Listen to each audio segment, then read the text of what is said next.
ताजा अपडेट्स के लिए सब्सक्राइब करें हमारे YouTube चैनल को और साथ ही बेल आइकन को दबाएं।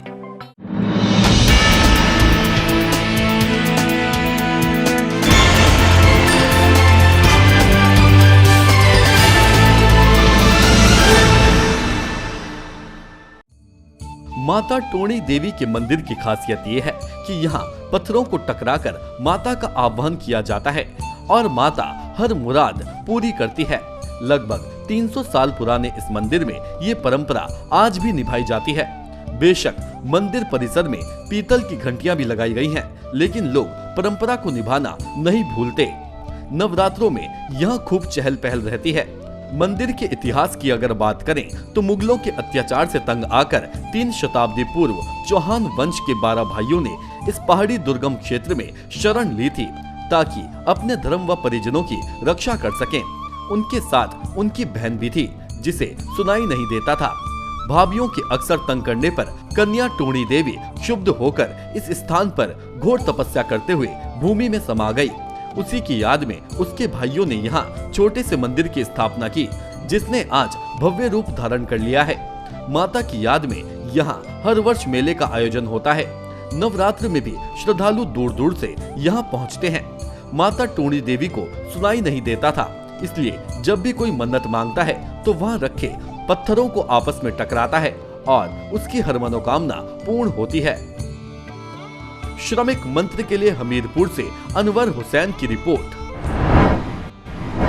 भारतीय राज्य पेंशन रज महासंघ हिमाचल प्रदेश मुख्यमंत्री जयराम ठाकुर और पंचायती राज मंत्री कंवर वीरेंद्र सिंह से मांग करता है कि प्रदेश में होने वाले पंचायती राज चुनाव की अधिसूचना से पूर्व पंचायत प्रधानों, उप प्रधान, बीडीसी और जिला परिषद सदस्यों के लिए शैक्षणिक योग्यता कम से कम +2 करने का नोटिफिकेशन जारी करें।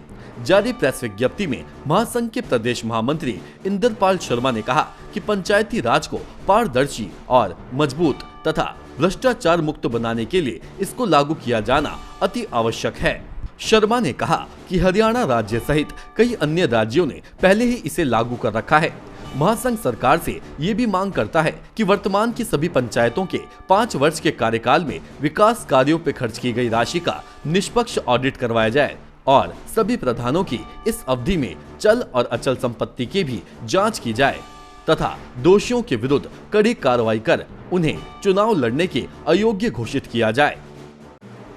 भारतीय राज्य पेंशन महासंघ हिमाचल प्रदेश के मुख्यमंत्री श्री जयराम ठाकुर जी और पंचायती राज मंत्री कंवर वीरेंद्र सिंह जी से ये मांग करता है कि प्रदेश में आगामी होने वाले पंचायती राज चुनाव और निकाय चुनाव के लिए सरकार इसकी नोटिफिकेशन करने से पहले ये सुनिश्चित करे कि इन चुनाव में प्रतिनिधि भाग लेंगे उनके लिए शैक्षणिक योग्यता का आधार रखा जाए, क्योंकि प्रदेश में जहां अब चुनाव होने जा रहे हैं, हिमाचल प्रदेश सरकार को ये चाहिए कि अगर पंचायती राज को मजबूत करना है और निकायों को मजबूत करना है और इसको भ्रष्टाचार से मुक्त करने के लिए अति आवश्यक है कि जो इसके प्रतिनिधि चुने जाएं उनके लिए शैक्षणिक योग्यता का जो है आधार निश्चित किया जाना चाहिए। कम से कम +2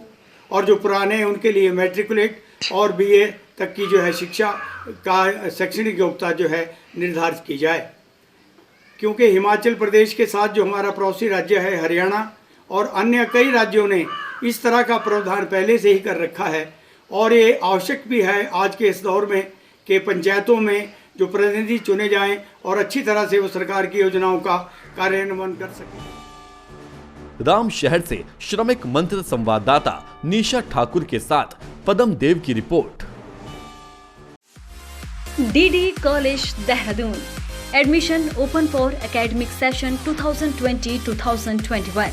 Course available BSc in Computer Science, Agriculture, PCM or CBJET, MSc Physics, MSc Chemistry, MSc Mathematics, BBA, BCom Honors, MCom, BA, MA English, MA History, PG Diploma and MA in English, B.Ed. DD college में अब college courses के साथ ही defence, medical, engineering और government sector exam की preparation भी होती है। चले डीडी कॉलेज की ओर, पाए एक सुनहरा भविष्य।